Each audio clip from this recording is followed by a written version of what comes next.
అందరి ప్రేమ స్నేహంతో మొదలైతే నా ప్రేమ మౌనంతో పట్టాలెక్కింది. తను నా క్లాస్మేట్ చిన్న. కారణం తెలీదు. తనకి ఫిదా అయిపోయాను. నేను అతన్ని చాటుమాటుగా చూస్తుంటే తన కళ్ళు నా కోసం వెతికేవి. చూపులు కలుసుకున్న వేళ మా గుండెల్లో కలవరం చెలరేగేది. మనసులు మాట్లాడుకునేవి. 10కొచ్చేశాం. తను తరచూ క్లాసులు డుమ్మా కొట్టేవాడు. కనిపించని రోజు ప్రాణం గింజుకునేది. కనిపిస్తే పండగే. ఓసారి తన పుట్టినరోజని తెలిసింది. మాట్లాడాలని మనసు పోరుపెట్టింది. అతడి ఫ్రెండ్ దగ్గర నెంబర్ తీసుకున్నా. ఎన్నో కబుర్లు చెప్పాలని కాల్ చేశా. హ్యాపీ బర్త్డే టు యూ చిన్న అని మాత్రం అనగలిగా.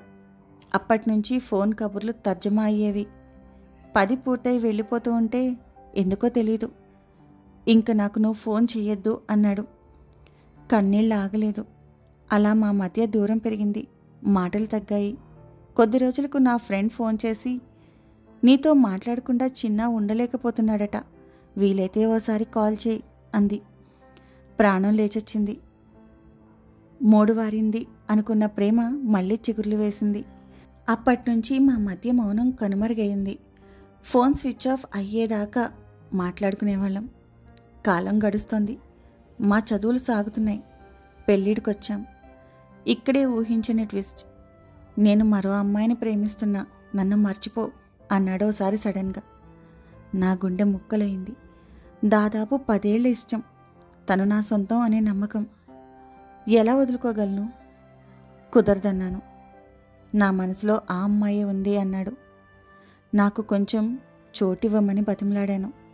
నేను నచ్చలేదన్నాడు. వెంటపడి వేధిస్తున్నానన్నాడు. ఆత్మాభిమానం చంపుకొని మరీ కనీసం రెండో భార్యగానైనా ఉండనివ్వమన్నాను. నాకు పిచ్చి పట్టిందన్నారు తెలిసిన వాళ్ళు. నిజమే, తనంటే పిచ్చిలాగే ఉండేది. అదే సమయంలో నాకు పెళ్లి సంబంధం వచ్చింది. ఈ విషయం చెప్తేనైనా కరుగుతాడనుకున్నాను. అసలు నువ్వెవరు?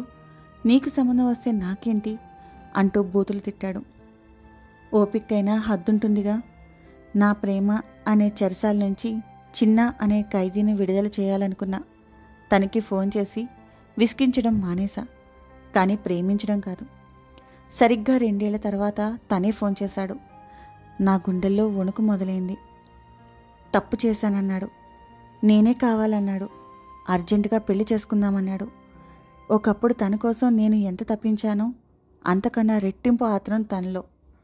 ఎందుకిలా మారాడో తెలియదు. తెలుసుకోవాలనే ప్రయత్నమూ చేయలేదు.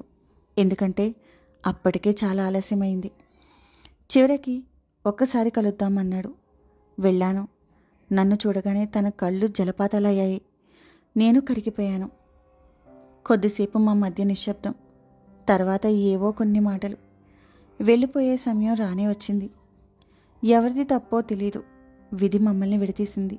కానీ మా మధ్య అల్లుకున్న జ్ఞాపకాలను దూరం చేయలేకపోయింది.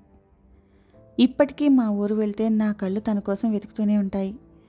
నా చేతిపై ఉన్న పచ్చబొట్టును చూసి నా కొడుకు అప్పుడప్పుడు అడుగుతూ ఉంటాడు, అమ్మా, నేనంటే నీకు అంత ఇష్టం ఎందుకు అని.